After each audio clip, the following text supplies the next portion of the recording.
अंश पूंजी।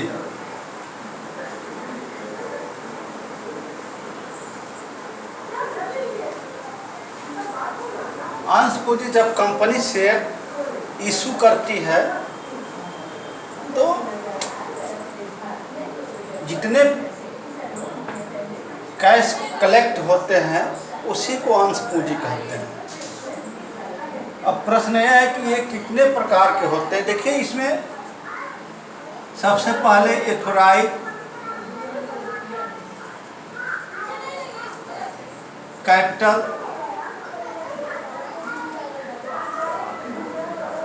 Issued capital,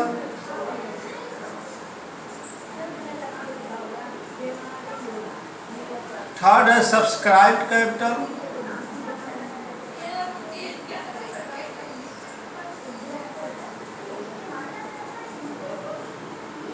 four है कॉल्ड अप कैपिटल,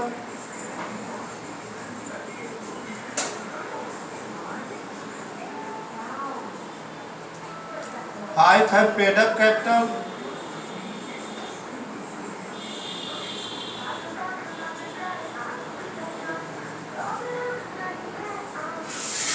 सिक्स है रिजर्व कैपिटल,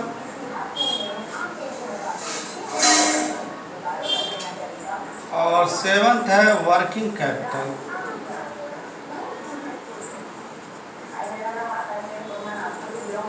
ये मुख्य रूप से कैपिटल है। पहले है आपका एथोराइज कैपिटल। एथोराइज कैपिटल का हिंदी होता है अधिकृत पूंजी। अधिकृत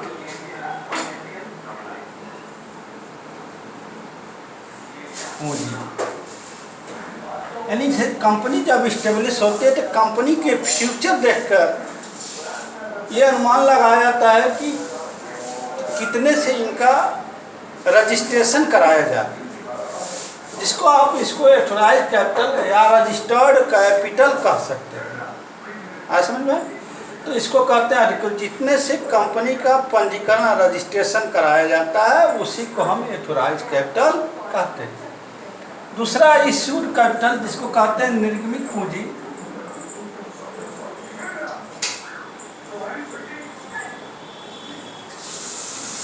निर्गमित पूंजी यानी जनता को लेने के लिए, पब्लिक को लेने के लिए एथोराइज कैपिटल में से कुछ अंश इशूड किया जाता है कि पब्लिक खरीद ले। तो पब्लिक को जो शेयर इशू किया जाता है उसी को हम निर्गमित पूंजी कहते हैं। सब्सक्राइब्ड कैपिटल क्या होता है? जिसको प्रार्थित पूंजी कहते हैं। यानी पब्लिक जो है कितने अंशों का काल किया है, यानी याचना की, मांग की है, उसको हम कहते हैं subscribed capital. Called up capital क्या होता है? जिसको आप याचित पूंजी कहते हैं। याचित पूंजी का मतलब जब सब्सक्राइब हो जाता है तो अब पब्लिक लगभग ये दोनों बराबर ही होते हैं, इक्वल होते हैं। लेकिन कभी कभी जैसे जितने जो सब्सक्राइब होता है तो कंपनी कैपिटल के बदले अमाउंट मांग करती है, डिमांड करती है कि शेयर के बदले हमारी अमाउंट पेमेंट कीजिए। जितने की कॉल की होती है, जितने की मांग की होती है पूंजी को, उसी को हम कॉल्ड अप कैपिटल कहते हैं। पेड अप कैपिटल जितने का भुगतान चुकता पूंजी कहते हैं। जितने का भुगतान कंपनी पब्लिक कर देती है, शेयर होल्डर जितने का भुगतान कर देते हैं उसी को चुकता पूंजी कहते हैं। रिजर्व कैपिटल क्या होता है कि सब्सक्राइब और कॉल्ड अप, हाँ, इशूड और सब्सक्राइब के बीच में, यानी मान लीजिए ये 1,000 शेयर है,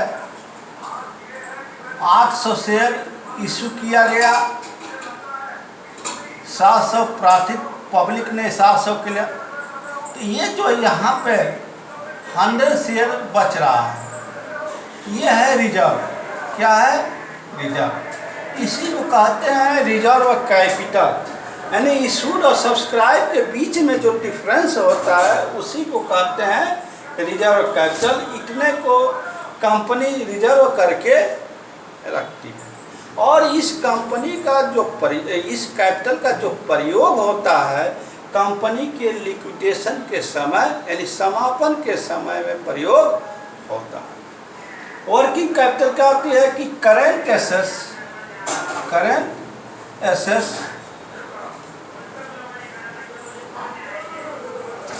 माइनस करेंट लायबिलिटी।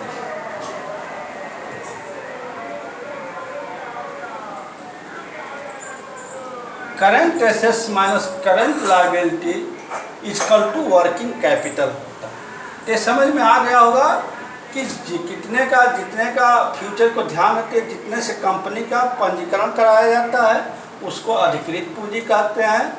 उस अधिकृत पूंजी में से पब्लिक को लेने के लिए कितना शेयर हम इशू करते हैं उसको हम निर्गमित पूंजी कहते हैं। अब पब्लिक कितने की कार्य करती है, कितने की याचना करती है, कितने की मांग करती है उसी को हम प्राथित पूंजी कहते हैं। और प्राथित पूंजी से याचित पूंजी बनती है। यानी अब यहाँ पर कितना कम जब ये याचना पब्लिक कर देती है तो उसके बदले कंपनी पैसा मांगती है, कैश मांगती है। तो जितने का भुगतान मांगती है उसको हम क्या कहते हैं याचित पूंजी कहते हैं।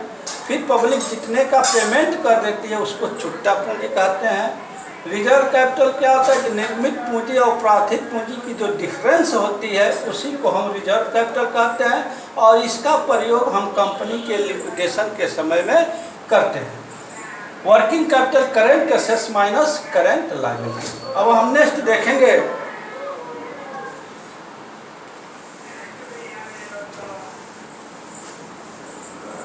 Issue of share.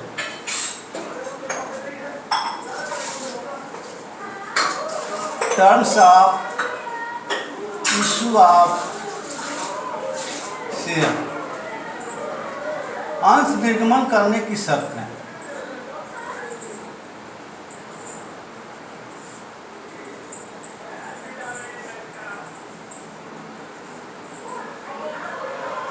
तीन शर्त होती है। एक आयत पार, दूसरा आयत प्रीमियम और तीसरा होता है आयत डिस्काउंट।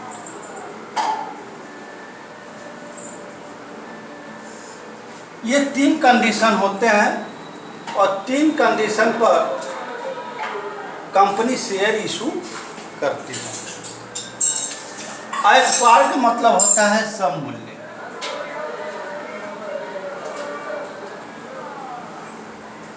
इसको कहते हैं अधिमूल्य, इसको कहते हैं कटौती पर। ये जो लास्ट वाला थर्ड है कटौती पर, इसको कंपनी अधिनियम 2013 में इसे समाप्त कर दिया गया।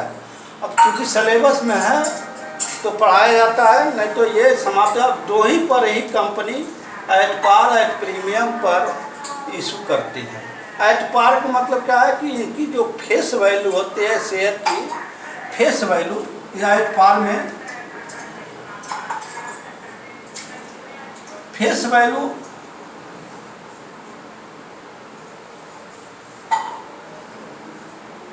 यानी जिसको अंकित मूल्य कहते हैं,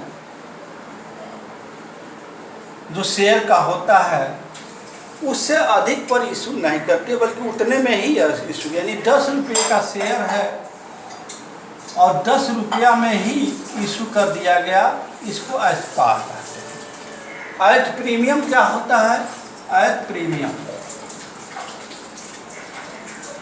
एट प्रीमियम मतलब 10 रुपये का शेयर है, इसे 12 रुपये में इशू किया गया, इसको कहते हैं एट प्रीमियम।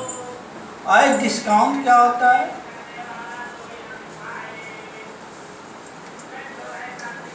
दस रुपये के शेयर को 8 रुपये में इशू किया जाए तो इसको कहते हैं डिस्काउंट। तो ये हैं आपके निर्गमन की शर्तें। अब प्रश्न यह है कि जो कंपनी कार्य करती है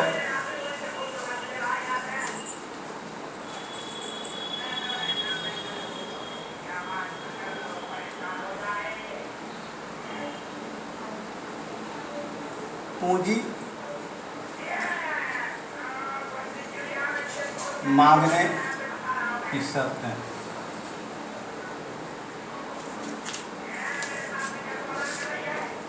condition of called up capital, इसमें फर्स्ट होता है शेयर एप्लीकेशन,